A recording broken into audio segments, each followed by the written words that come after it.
The broadcast is now starting. All attendees are in listen-only mode. Good afternoon. I think for one or two people, good evening. Welcome to our PS Professional webinar today. My name is Matt Crabtree. I'm the co-founder and, as you will shortly discover, really bag carrier for the proper founder of the PS Professional, who I will introduce you to in a moment. You can see him on the screen. We're delighted to welcome you for this hour. We were inspired by recent events to, for the very first time ever, run a free session on a component of the PS Professional. And you're going to hear Gary talk a little bit about the whole of the PS Professional, and then very quickly we'll get into a discussion about one particular segment for it. He'll stop at after each section. I'll ask a few questions, but more than that, I'd be really delighted to pose some of your questions directly to Gary. So you'll notice on the GoToWebinar control panel, there's a space for you to ask questions. One of you has already made a comment on it, which I really appreciate. But if you want to ask questions, you can send a question either privately to Gary and I, or you can make it public to everybody. And I will be really delighted to pose those questions directly to Gary as we go. So 4 particular topics for today. The first, hopefully you'll indulge us, is just a short overview of the PS Professional, how it started, where it came from, and here's some of Gary's passion around the certification. And then we're going to take one of the components in 3 separate sections. Gary will walk you through the content for each of those sections. I'll pose a few questions to him, and we'll be wrapped up in about 60 minutes. So without further ado, it's my pleasure to introduce you to my co-founder, Mr. Gary Gamp. Some of you I know, we can see some of the names that have called in, know Gary very well, and therefore he needs little introduction. For those of you that don't know him, however, Gary is a veteran and some would call a legend of the PS Professional world, having worked in very senior roles with Colt, with Orange Business Services, with AT&T, and back in the day with British Telecom. So Gary, I'm going to hand it over to you for a short while. I'd love you to share with our audience something about how did the PS Professional come about? Why was it such an important passion to you? And just give us a short overview of the whole program. Brilliant. Thank you, Matt. I'm a bit worried about being called a veteran, because I think it means I'm old. But anyway, I won't take it that way. Good afternoon, everyone. Really good to see you, or not see you in this case, and welcome from far parts. Yeah, just a quick intro. So, oops, I can get the size right. The PS Professional was established. I used to run professional services teams across Europe, and there's 2 real focuses. One is to accelerate the way companies perform using people like us. And the second one, probably most important to most of you on the call, is how to turbocharge your careers. And we want to give you some really practical ideas that the certification provides that will make the biggest difference to leverage your existing experience in maybe some new and practical ways. That's the main goal of today. And as Matt said, this is the first time we've done this as a free, but as an introduction. And there is a more comprehensive training, but we know we're looking to share time with you today to give you a bit of a taster about some really practical ideas from the session. I think the key thing is that the landscape's really changed because, as my background is actually more of a technical subject matter expert, but over the years I've had to be much more personable and commercial. And I guess the PS Professional, this is the P for professional that we want to share with you. We need to be more rounded as professionals beyond our subject matter expertise, and that's what we want to share with you, how you leverage that. If you think of yourself as a doctor, doctors who wear white coats seem to have this kind of credibility. We want to show you how you can put your white coat on and keep it on through all of your conversations and proposals. The actual PS Professional was started because a number of organizations got together because we've always talked to customers about having the best people in our teams, but we couldn't really prove it. And we wanted to find a way to really prove we had the best people and could develop the best people. And so 10 companies got together. It wasn't something that Matt and I did in our lounges. We got together with leading experts that are the subject matter experts in the industry, and created this certification based on being better at our jobs. That was the background to this. And then we're fortunate enough to be managed by a leading certification authority, APMG International. Some of the guys are on the call, who are world renowned in certification. So we've got heavyweights behind us there. The goal is really to leverage our skills and capabilities. And so the certification itself has 5 segments to it, and they're all interconnected, and the materials we use are interconnected. The first one is athlete. An athlete is about being really good at your job, having good relationship skills, being very organized. I guess it's the P in professional. Now, what does that mean to be professional? Because people, they don't care only about how clever you are, they care about how effective you are in what you do. The second segment is about business, it's the executive. And that's about, if we're going to be successful in professional services, we need to understand the industry that we're talking to and the macroeconomics in that industry and how to market ourselves. So that, I'll insult anyone who's got an MBA, but it's kind of like a mini MBA. Appreciating it isn't really, but the principles of that, so you really understand business and can connect it to your world. The third segment, which is what we're going to showcase today, is Rainmaker. And Rainmaker is about being commercially savvy and sales oriented and be able to connect to customers and to what they're really looking for as outcomes. And we're going to spend time on it today. The fourth segment is about being the authority. It's about being the subject matter expert in your field.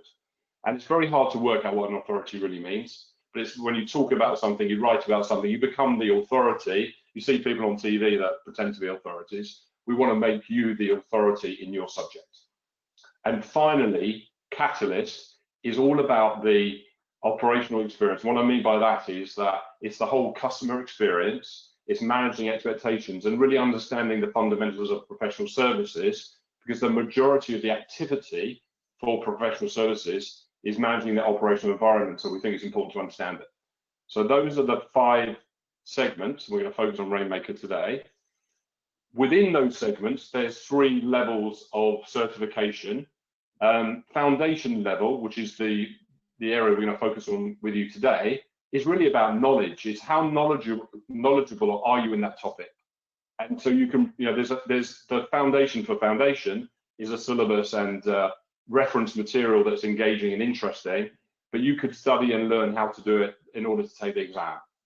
The practitioner level is based on knowledge, but also experience. So it's not enough to be knowledgeable, you need to have practical experience. So the practitioner level is demonstrating and building on the foundation, but demonstrating that you have experience. And then the professional level is kind of the wrap that goes around the whole thing. It's being the master of all of it.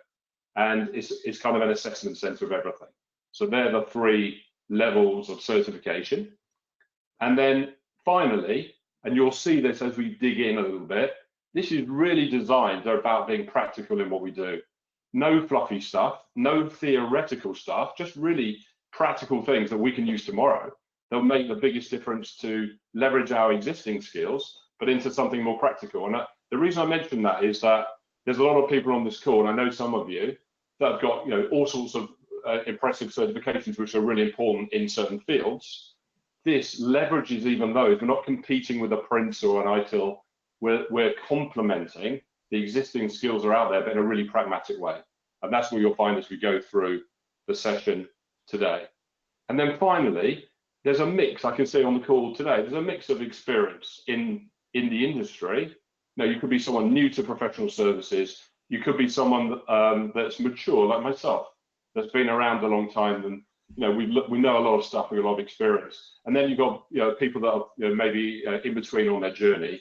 This is for everyone to leverage what they already know and find out more and develop more, I would say, overall. So that's my quick summary, Matt. That's great, thank you. Listen, briefly before we get into Rainmaker at that foundation level. By the way, mature. I like that phrase. Sounds better than veteran, I guess. That's a little like a cheese, maybe. So you mentioned briefly other certifications. Can I just ask you one specific question about that? What does the world really need another certification? I can imagine there are people on this session who have many of the things that you've mentioned. They're ITIL or CCIE or vendor sponsored certifications. What's the place? We see the turbo behind you there. What's the place for PS Professional in that pantheon of certifications that already exist? That's a very good question. I think that it's interesting because you mentioned the word vendor. There's a plethora of vendor type certifications or subject matter expert certifications, but there's never really been a certification that recognizes people's skills. Sometimes people call it soft skills. I think it's the hard skills. So this is a chance for anyone to focus on their maybe emotional intelligence or life skills to complement what's out there technically. So I think this is the first time, and it's probably the only certification out there. There's different pockets of expertise you can generate in these areas, but we've tried to pull it all together for a professional services professional. So I think this is the chance for someone that maybe couldn't find a certification that was relevant to them, or to leverage what they already had as an independent, non-vendor specific certification. If that makes sense? All right, great. So key takeouts, I think, then, from that kind of opening scene setting session, and welcome to those of you who've just joined us in the last few moments, is that this is sponsored by industry heavyweights. This is not just Matt and Gary in our bedrooms coming up with grand ideas. It's sponsored by industry organisations. It's very well established. APMG are an extraordinary partner to us in providing a strong, relevant certification, and we already have several hundred people who've already received certification in various elements of the PS Professional, and are already seeing growth not only in their career but in their business performance as a result. So we're both really delighted for the first time ever to bring to you as an audience one component of this, just the Rainmaker component at the foundation level, for free, directly from the horse's mouth, as it were, sitting there in North London with his engineer's glasses on, ready to share with you the 3 component parts of Rainmaker at commercial, the commercial element of the certification. Gary, do you want to give us an overview of the 3 elements, and then we're going to get stuck into that first element, and then I'll have some more questions for you. Anybody want to ask any questions? You want to put Gary under pressure? Some of you know him really well. You might enjoy doing that. Chuck your questions up on the GoToWebinar control panel, and I'll be happy to pose them to him in a short time. Gary, back to you in North London. Thank you very much. By the way, if you've got difficult questions, then you can pass them to Matt, and I'll take the simple ones. I think that's the agreement we've got. Yeah, but please ask as many as you can. So there's 3 topics. So each segment is made up of 3 topics, and for each topic there's a book. But the 3 topics that we're going to cover today, and again, this is an introduction, so there's a lot of really good stuff that's in the syllabus, in the reference material that I really recommend digging into later. The first topic is client needs identification. The second topic is client meeting effectiveness, and the third topic is mastering bid and scope management. The important thing to mention, though, is there's a thread between all of us. So each segment is threaded together, and within each segment, these topics are threaded together, and you'll see that as we go through. So these are the 3 topics that I want to cover with you this afternoon. Shall we kick off, Mr. Crabtree? Please do. A quick question straight in about getting copies of the presentation. We'll absolutely be delighted to share copies of the deck with anybody on here, and of course have subsequent conversations with you. But yes, the answer to that first question is without doubt we'll share it with you. Gary, Yeah, tell us about client needs identification. Thank you for asking. So basically, just quickly before we get into it, the reference material we're using is really engaging. Probably in the Rainmaker, you'll see there's 2 Shipley guides, which are world-renowned guides for capturing customer requirements and writing proposals. So they're more reference, I would say. If you're bored one night, have a look at them. They're really good, and they're used in all sorts of industries. They're well known. The rest of the material we use throughout the certification we design them to be engaging, interesting to read, and they're all interconnected, so we don't conflict information between them. So just to let you know, these are the 3 books that we're using. So each topic has a book referred to it. So client needs identification is about insight selling. The meeting effectiveness comes from the capture guide, and the bid and scope comes from the proposal guide. It's as if it was so simple. So let's dig in and let's look at client needs identification. The interesting thing is, and I would highly recommend this book, by the way, is the book is based on research from 700 IT buyers as to why suppliers come second. And it's a really interesting read, but I'm going to pull out some things that are important to this conversation for identifying client needs, because the top five or six reasons why what buyers want from sellers are probably quite obvious to you, I guess. The interesting one I want to mention is the first one, which is people want a value. And I want to thread together this thing about being a doctor with a white coat, because I think that people in pre-sales or are consultants or are engineers, but anyone that's involved in talking to clients, either physically or running a meeting or writing a proposal, have got to kind of are a secret weapon. If they're credible and they're trustworthy, they're a secret weapon. And that's what you'll see as we go through the response to this research as to what happens in real life and why people care and why you're so well suited to being really good at doing this. And maybe there's stuff in there that you hadn't thought about before, and hopefully we can shed some light on it. So this is the top 10 list in priority order as to why suppliers came first and other people came second. This is the top 10 in priority order. And the interesting thing is this, that educating me on new ideas or perspectives was number one. It surprised me a bit, to be honest, because I always thought, people buy from people they like, and they do, but it's kind of not enough. And I'm going to show how we can leverage your being liked with customers, but also educating them new ideas. The second one is you collaborated with me and you persuaded me you would achieve results. So you can see how, basically now I'm someone that's trusted and I had credibility, and that's helping me be successful with customers. And just to kind of synthesize that, there's probably, there's three things to consider. The first things I'm going to cover with you are gaining insight and connecting with people, which is a really important thing. The second one is earning the right, that's your credibility and trust. And the third one's creating rain. And rain means creating rain when there isn't any. Think of a nice sunny day or in the desert, we're going to create rain. So we're going to talk about those things. But let's start with gaining insight and connecting with people. If you take that top 10 list, there's three words I want you to remember: connect, convince, and collaborate. If you don't remember anything else, remember those. Connect is that thing about people buy from people they like, don't they? So I like you, you like me, which is fantastic. It's just not enough. And the important thing is to be able to use that to your advantage. Just moving this thing around the screen here. When you do get someone and they get you, they like you, then you've earned the right for them to tell you stuff. But if they don't like you, they're not going to tell you stuff. So the research you do before you have a meeting is really important, because then you can connect better if you're better informed. And then you can ask better questions because you've got things to ask about.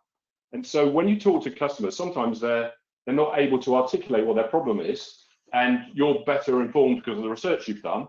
So if you can join the dots and go, what you mean is this, and they go, yes, exactly, then your credibility goes up. So they like you and you get them. That's the first thing. Now you've connected. Connected to connected, sorry, my screen's not working, is to convince. Now, convince is not in the kind of old-fashioned way of saying, arm behind the back. Convince is by convincing them you've done this before, you know what you're doing. And because of that, because I like you, you convinced me you've got the experience, I want you to be my best choice. This is a word that people don't use, I want to use with you. You're the best choice, which is, if you've ever had your house filled or anything like that, this means that the person you chose, you trusted them they could do a good job, they've done it before, and they would give you the best return. That's what the maximum return is. Much more likely to get what I wanted, because I'm only buying stuff because I want an outcome. I don't care about the journey, I just want it to work at the end. I'm only buying it for a reason, right? And obviously it's the best value, so it's the minimum risk to doing it. That's convince. And the third area is to collaborate. And collaborate basically is your chance to show the customer that you've got some ideas and you've done this before. And that's your chance to show off without showing off. So collaborate, there's a psychology to this. If they connect with you and they're convinced by you've done this before, if you can collaborate because you've done this before, you say, come with me. I know what I'm doing. That's the first thing. Connected to that, when you're identifying clients' needs. So you've done your research, you found out as much about them as you want to. Here's an example for me. So I've lived in my house quite a few years. When I bought my house, it was the height of the market. When I wanted to buy, I looked at the house, I wanted to buy it. And when the wife says, I really want that, you kind of got no choice. The estate agent told me there was going to be a blind bid because so many people wanted it. 10 people wanted my house. Now, I'd never met the guy that lived in my house.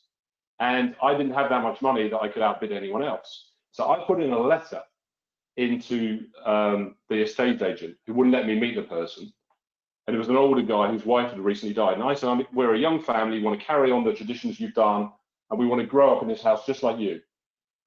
Okay, a little bit cheesy, I guess, but that's what got us the house. We didn't have the most money. They just wanted to, they connected with us. That's the point. And it's the same in business. You've got to, when you're connecting with someone, we've got to focus on what their business issues are and their aspirations are. So there's a problem. Everyone talks about talking about problems, which is important to do, but you also need to focus on what they're trying to get to, the aspirations, the gain, as well as the problems. You have to do both, because if you do that, then you're connecting better. And then using that information, move this thing out of the way, you should really emphasize the understanding more than the diagnosis of the need. Because if you spend too much time wallowing in the diagnosis, which technical people tend to do a lot of, which is fine, but you want to spend more time demonstrating you understand of the need. Because if you do that, that improves your credibility. And I'm going to show you how you do that a bit later on. Earning the right is this trust thing. So there's a combination. If you think about people you buy from, if I'm wearing my white coat, you trust me because I'm wearing a white coat. But through the conversation, through my questions, you're gaining to trust me. But that's generally how it works. And the more they trust you, the more they'll tell you. So if you've done your research before, in a meeting, in a session, it doesn't matter what it is, they're more open to, because the very lazy thing that happens over the years is people ask customers about their issues. We've all been on the training course, but why should they spend their time telling you? What's in it for them? And so the value to them is just as important as you wanting to know, if that makes sense. And so the things to focus on, I'm not going to read this list, but the most important thing is you've done your research before, you're going to ask really good questions, you're going to have an adult to adult conversation. They're not the big boss, or they're not subservient to you because they don't have your technical expertise. It's an adult to adult conversation. And I don't want to make any assumptions because I've done my research. Now I want to check my research against what they really think. And it may not be what the business is doing, it may be what they care about. Might worry about their jobs or nothing to do with where the business is going. So, let's not make assumptions. And that's how you gain trust. Once you've done that, there's a magic moment, because now you're armed and dangerous, because they trust you and they want to share stuff with you. And you've earned the right, is a term that we use often. And in order to do that, you're trying to really create rain. Now, rain's an interesting word, because I guess Rainmaker is an American word to some extent, which is nothing wrong with that. If I said to you, making rain is creating rain when there isn't any, you get that. But it's also an acronym. And I want you to know the acronym, because then it will help you remember what these things are. And this is all part of your client needs identification. So the first one is build rapport. So the R of rain is building rapport. Now, I've connected, I've listened to you. That's the stuff we've covered. The A in rain is the aspirations or afflictions, which is basically you understood my needs, both what I was trying to get as an outcome, but also what my issues were. The third one, the I in rain, is you uncovered the impact. You persuaded me I would achieve results because you shared with me what other people had done. So you've done this before. It's not you're making it up or guessing as you go along. You really have done this. You uncover the impact with experience. And then finally, the N in rain is you talk about the new reality, which is you can take me on a journey. And I'm going to teach you how to do it in a second, share with you how to do it. You show me what good could look like if I got there, and how that you would collaborate with me to give me the value, a kind of a superior offering that's differentiated because we've done this before, if that makes sense. So you don't try and craft a compelling solution until you've got to that point, because you haven't earned the right. But that's the RAIN methodology, is to do those four things. And you're only effective at doing those if you can influence people. There's a psychology to that, which we're covering and we'll cover through this session, but also if they trust you. If they don't trust you, this is all a waste of time. And that's why you see a lot of people will go along as a bad carrier to the salesperson, or they get called in last minute, they haven't had time to prepare. It kind of is empty, it doesn't land. And it's almost a bit of a waste of your time.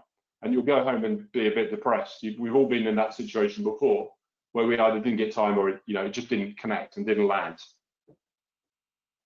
Linked to that is, the kind of how-to, I guess, of creating Rain is the balance between advocacy, which is basically earning the right to express your views, your experience without, if you show off too much, it's annoying, right? If you keep telling someone how clever we are, it kind of is annoying. But we need to show enough to show that we know what we're talking about. And on the other side, curiosity is a really important skill, which is being a little bit nosy. How does it work? What would happen if you can be really curious, ask better questions, try and uncover a little bit beyond what you've researched, and you can pepper it with experience, what other people have done, getting advocacy, then you get the balance between not talking too much and talking too much, if that makes sense. Linked to that Rain concept. So that's the how-to on client needs identification. So in summary, if you do your research well, you know what to look for. You go to the meeting with connect, convince, and collaborate in your mind. And bear in mind, but just one last thing, and I'm going to go out to Matt. It's not one person. A company is not one person. You need to look through the lens of the different people. It might be multiple people in the room. Could be the CIO, could be the CFO. It could be a delivery guy. You've got to think through their lens when you're connecting and doing these things. Matt, over to you. End of first segment. Over to you in the studio. Dr. Gamp, thank you, in your house that you schmoozed your way into. Very nice.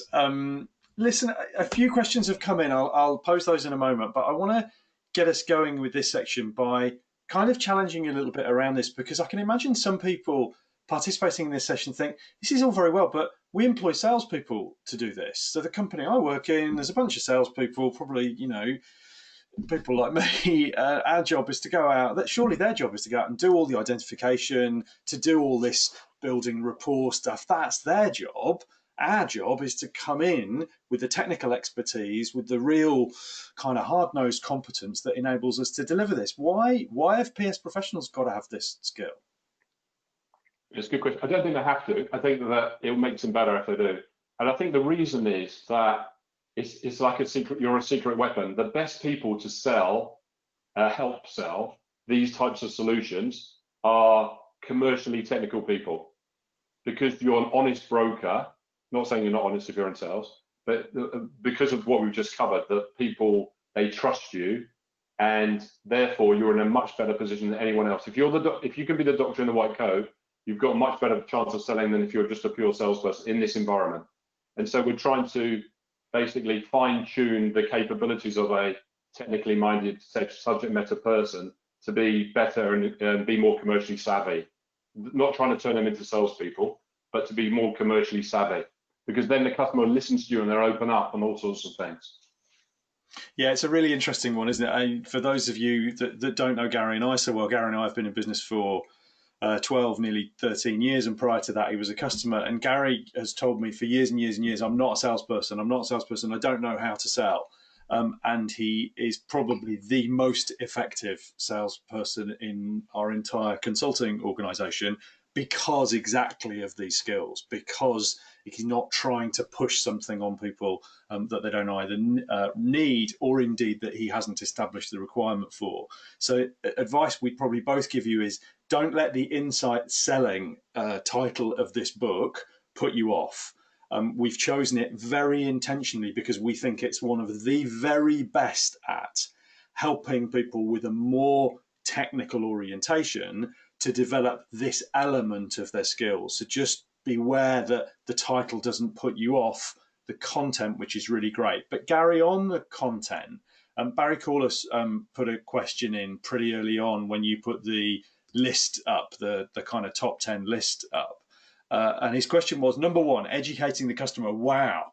Isn't there a fine line between educating and boring them silly with look at everything we do? So I think a little bit of kind of slight incredulity that should be the number one element, and to some extent seems to slightly fly in the face of some of what you've just said. Yeah, no, I think it's a good question from Barry. I think it is a fine line, but actually it's quite insightful when you think about it. And as we go through the session, I'm going to bring it out a little bit more. But basically what they're saying is we don't want to show off, by the way. And actually it's repelling if you show off. I'm going to teach you how to show off without showing off. But what it really is saying is, I buy from people that know their onions, know their stuff, and can demonstrate to me they've done this before. You know, if someone's done this before and they know and they're nice, I like them, then and they can teach me about the pitfalls, like don't do this because someone else has done this, then all you're doing is heightening experience and sharing that experience with the customer. That's why they like it. I don't think it's about showing off, really. And in fact, if you show off, it works in reverse.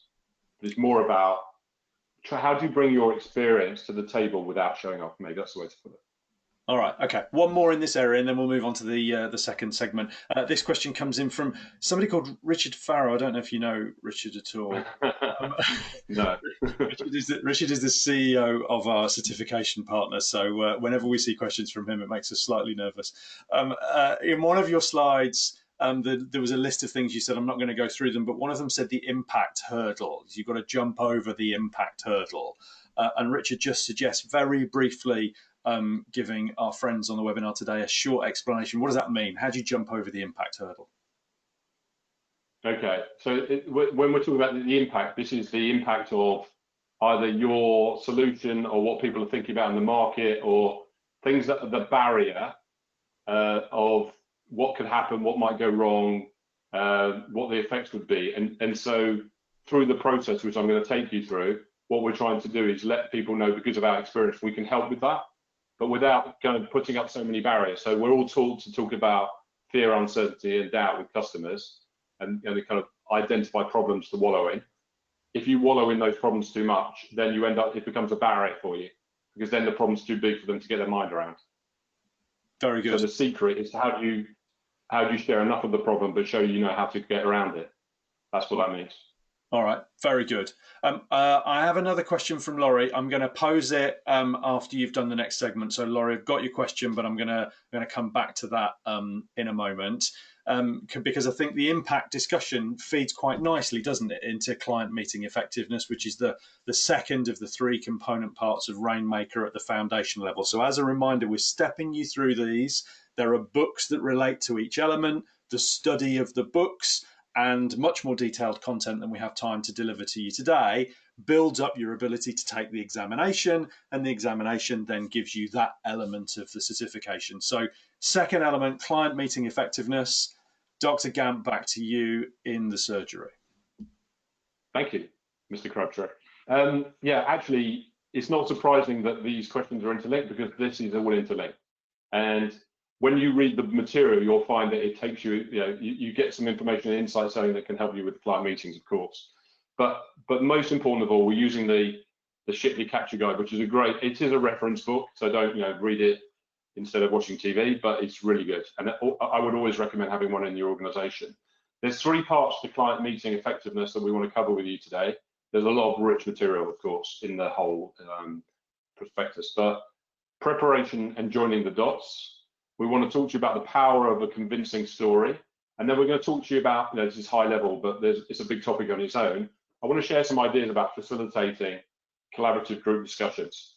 Again, with your background and experience, it could be amazing, or it could be really difficult, but I'm going to show you how to be amazing, even more amazing than I'm sure you already are.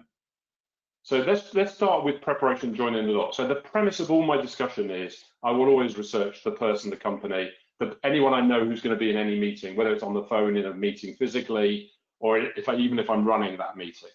So that's an important thing to say. I never go in blind, and that's what the material's there, and you'll see some ideas about the different personalities and a whole bunch of stuff, right? That's really worth looking at.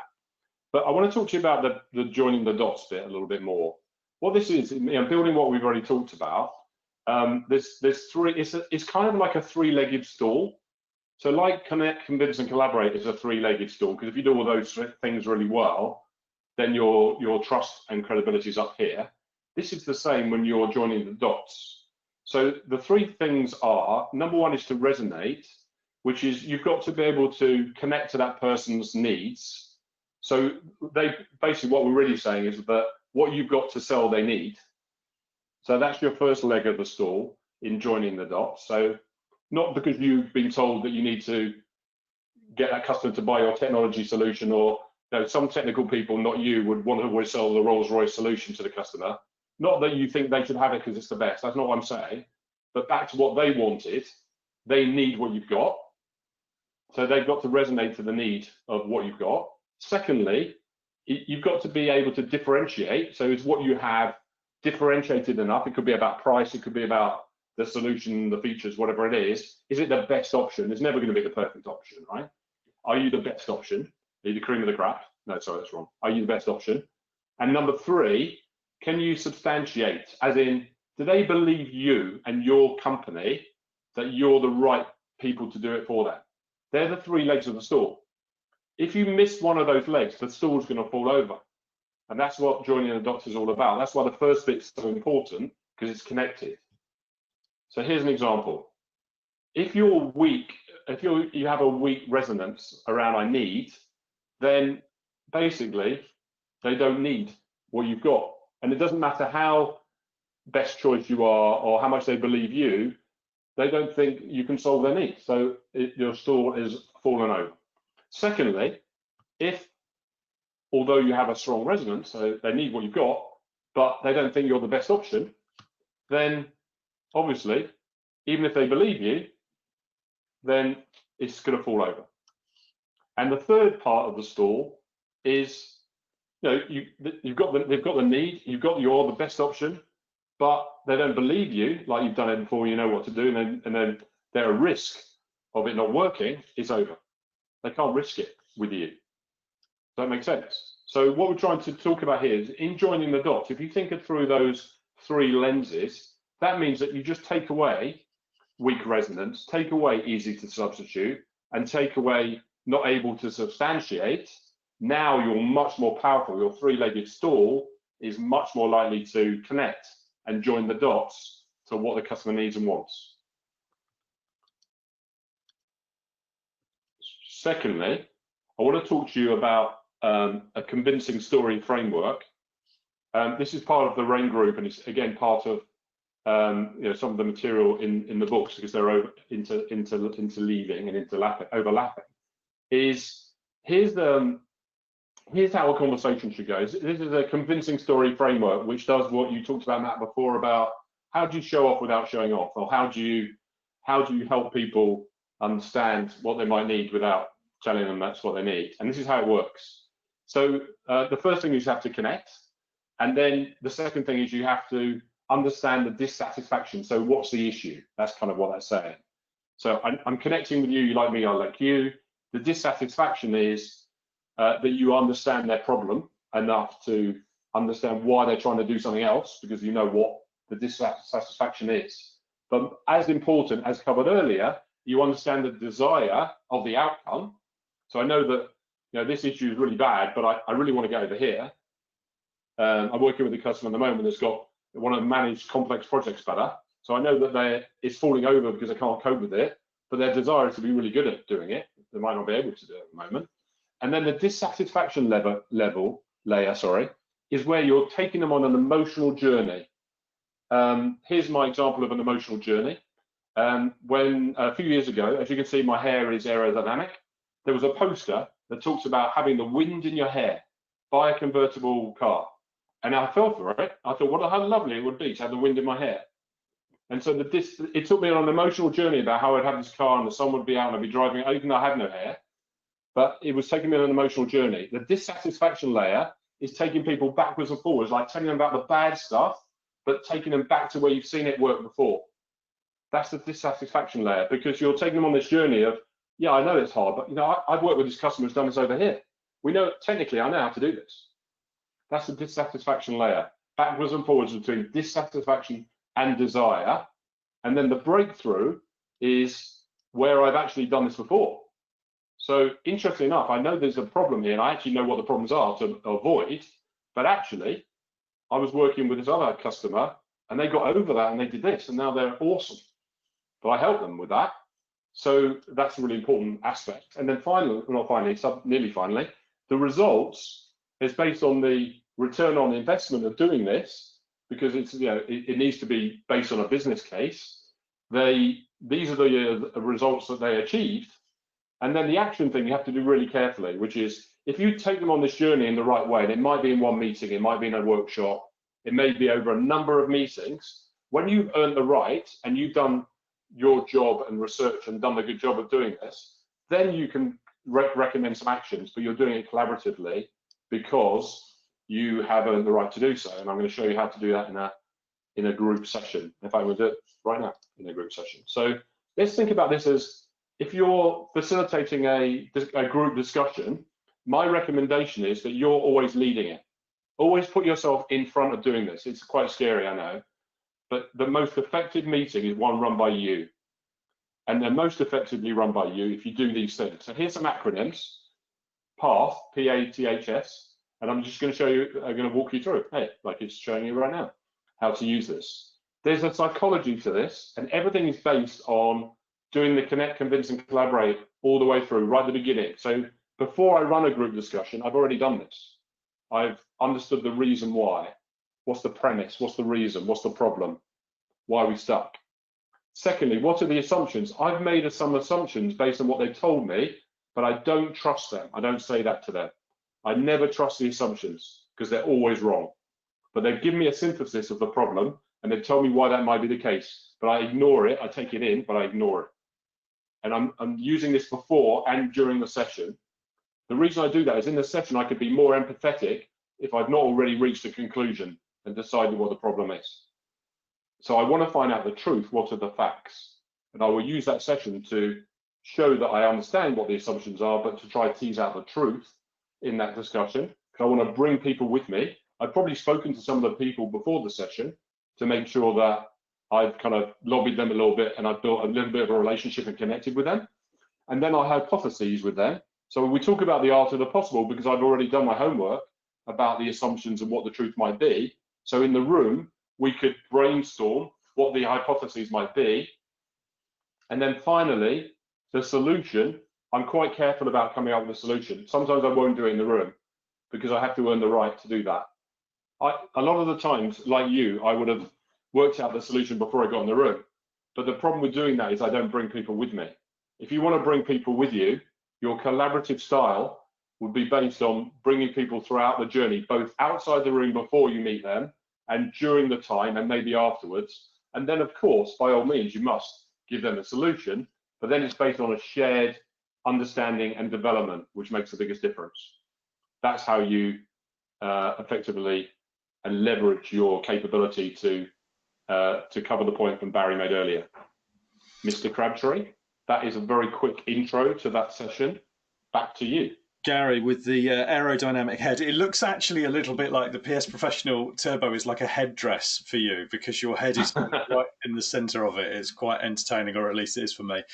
So a couple of questions actually in from Laurie that I'm going to share in a moment. Now, clearly what Gary's trying to do here is cover an enormous amount of ground in an incredibly short period of time. So we're just kind of scraping the surface. And what we're trying to do is give you our take on the key elements of these books, because the way that you acquire the certification, as Gary said, at foundation level, it's 100% based on knowledge. And interestingly, Gary, one of Laurie's observations, a suggestion was, have we looked at the work in the question that he's put of a guy called James Grunig, which defines the type and quality of relationship that you desire, it enables you to baseline it.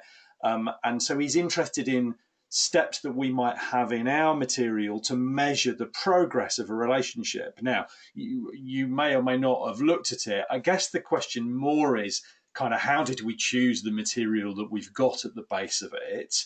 And how does somebody who's participating in it know that it's relevant and up to date?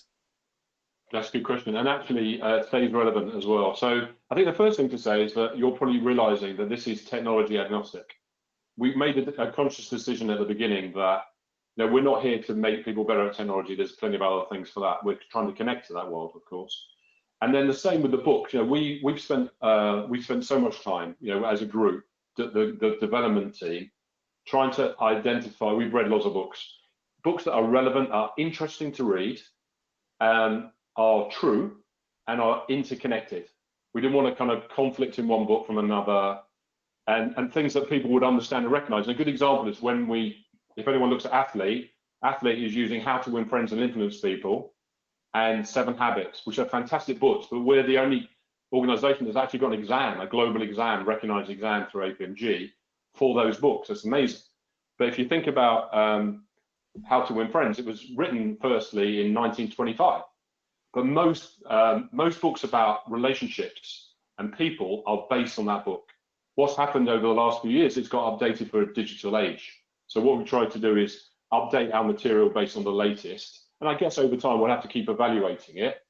But right now, we've chosen our books with a specific purpose of, A, they're engaging and interesting enough that people will care to read them in their spare time.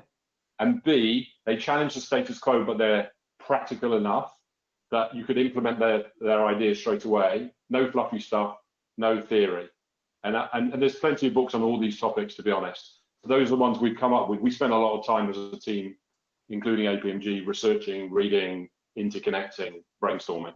Okay. But never say never. But right now, that's where we got to.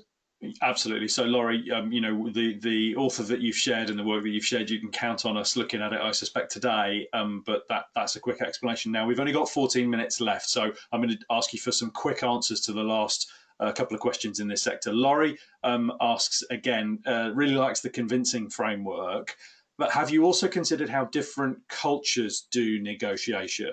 So I guess there's a kind of underlying leading question that says, is this really a cross-cultural certification, but also specifically the convincing framework? You've worked all over the world, Gary. I think you've delivered for clients in pretty much every continent. Do you see it as being cross-cultural? Quick answer, if you will. Yeah, good question. Yes, it absolutely is, and it needs to be, because basically even within a country you have various cultures. I think the key thing is because it's based on insight. Insight leads us to understand where people are coming from and what their cultural focus would be. So yes, but it's not a specific. There's not a specific focus on culture, but it's a key component of the insight that and the connection we're trying to make with people. Yeah, agreed, absolutely, and I'm pretty confident that that's covered well in what we do. Good. One more, and then we'll quickly wrap up. This comes from MK. It says, in the past, this is a very topical question. In the past, commercial sales in face-to-face meeting might have been more important than the technical pitch, but with post-COVID-19 period, the question is, will the technical pitch now be more important than the commercial sales pitch, since things are now more digital and behind online virtual platforms and less face-to-face engagement? So I guess it's a really interesting question about the pattern and the focus. What do you think, Gary, in brief terms? No, it's a good question, and it's something that people should talk about and think about. I think they're both important, and they always have been. And we're not trying to recommend one versus the other. It's just having the right balance. And I think people, even in these situations, there's a technical requirement, a less of an understanding about the digital world. But the process is the same. It's like taking people on a journey. Most of the issue for people is they need to get somewhere, they don't know how to get there. And so if you have a combination of really strong technical people with more, with commercially minded people as well, consultants that have done it before, then you have the power of it, I think. So I don't think it will change what we do and how we do it. We just need, it's that balance that we spoke about earlier. You need to read the room, you need to read the people you're talking to. Depends who you're talking to as well, right? Is it a CFO? Is it a technical person? I would already do that, because if I were in the room with a bunch of technical people, then I'm going to be more thinking about what they're thinking about, if that makes sense. And that's how we have to look at everything that we do. And that's what we're trying to get people to think about through this certification, is adapt to the person on the end of this, either in a meeting or even in a proposal that we're going to cover shortly. All right. Well, yes, we now have 11 minutes for you to teach us how to master bid and scope management. See how you go. Gary, take us through it.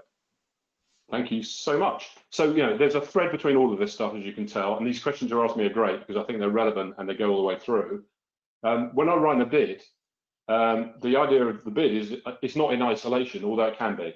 I don't know if anyone's been in a position where you've got a bid, you've got 2 weeks to respond, and by the time you get to it, there's not that much time left. No one wants to help. The sales team are going to write the executive summary and they're waiting for you to do it. There's a whole bunch of stuff like that. So there's 3 things I'm going to cover with you. This is a big topic. And again, I've got 11 minutes, but I want to talk about being business issues driven.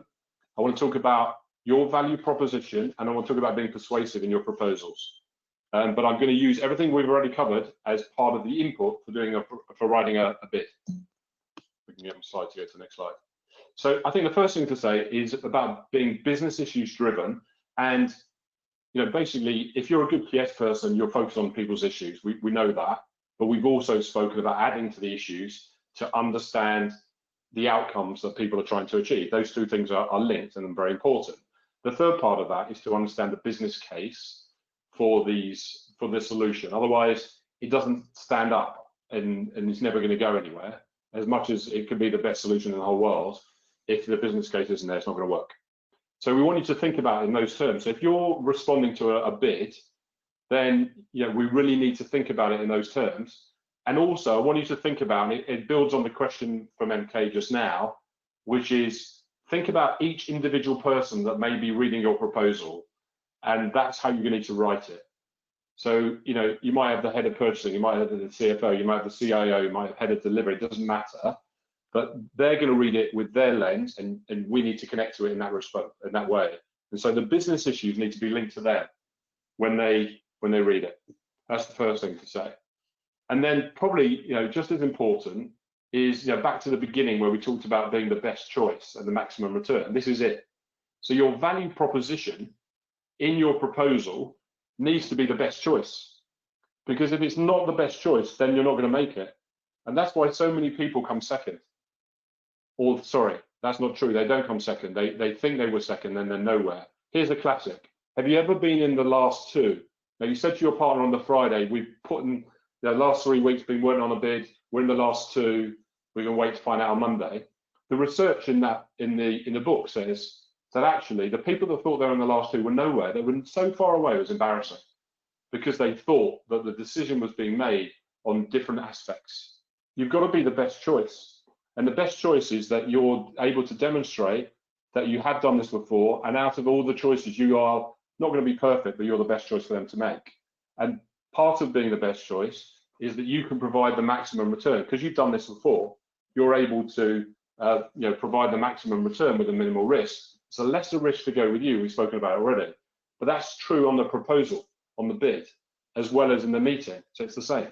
You're threading now the insight you had before and the resonant knowledge you have into the proposal, and that's why it needs to be done that way.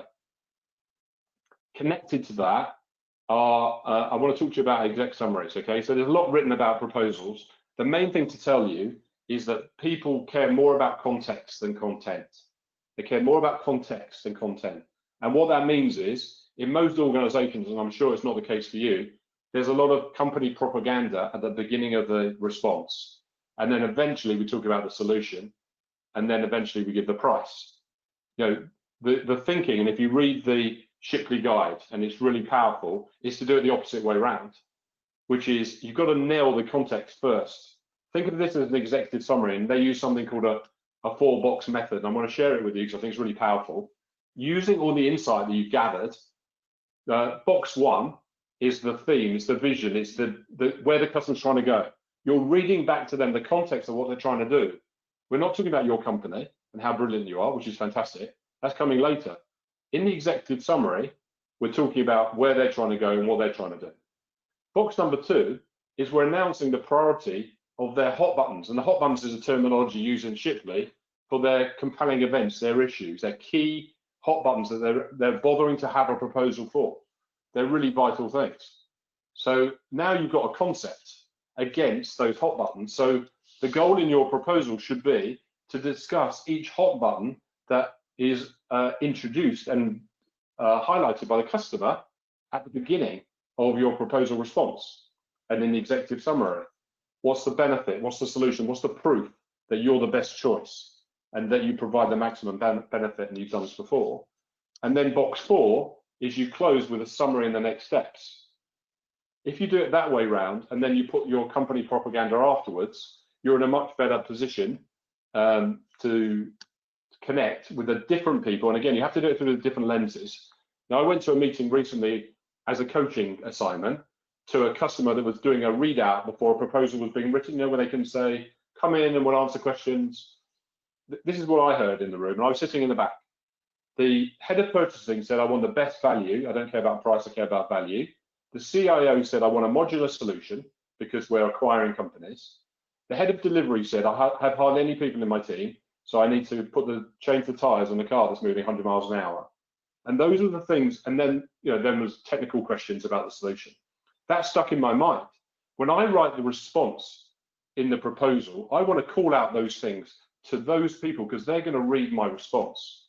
And so if you want to write a persuasive proposal, then of course you need to be compliant, because if you're not compliant, I mean, sometimes I'm not compliant and I'm taking a risk, but I'm coming up with another solution, but I know them well enough. I don't know if you've ever heard of something called vendor jail.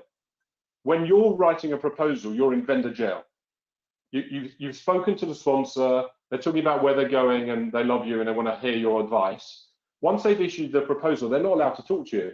So now you're just being benchmarked against everyone else. You can't get back to them again until afterwards when you've submitted your proposal. And now that means you're in vendor jail, you're just benchmarked against everyone else. Now, when you come back out of that process, you can talk to them, but it might be too late. Some people say, if you're not involved in shaping the proposal, you're not going to win it. And there's some truth in that. So you've got to be compliant, you've got to be in early, and put the price at the top. There's a weird thing that goes on. People hide the price at the bottom of the 50 pages as if the customer won't see it. Listen, they're going to see it, put it up front, because guess what happens? They're flicking through your proposal to look at the price, I guarantee you. And obviously, if you're going to put the price early, you need to quantify the value, and then you want to be really clear with your story. So here's our advice, and it's the advice through the certification. Make the executive summary a mini version of your whole proposal. Obviously, all the detail is going to be in your proposal. The executive summary reads like the whole proposal in a mini document. It can be read in 5 minutes. They get the whole thing without having to read it. Then you've nailed it. Now it's well designed. Now it's clear and concise. And now you've got a better chance of winning if you've connected, convinced, and collaborated all the way through your proposal. Boom. On time to budget, Mr. Crabtree. Over to you. Boom, indeed, Mr. Gamp. Listen, we have about 2 minutes left, and I'm sure lots of people have other things that they are about to disappear to. Those in Australia, I imagine you're about to disappear to bed. But if you're elsewhere in the world, you no doubt you've got another session coming up in a minute or two. So I'm going to ask you to finish off any second, Gary, with your top 3 tips for being a rainmaker at foundation level. So I've given you at least 30 seconds warning of that question. So we're going to finish with your voice top 3 tips. I'm going to conclude by saying thank you to everybody for taking part in this webinar this morning. It's really fantastic to see so many people supporting PS Professional. You can see how passionate Gary is about it. To have a real practitioner behind a certification with no vendor orientation and with 20 plus years of experience of having been in this industry and having led thousands of people in this industry, hopefully it's illustrated the value to you.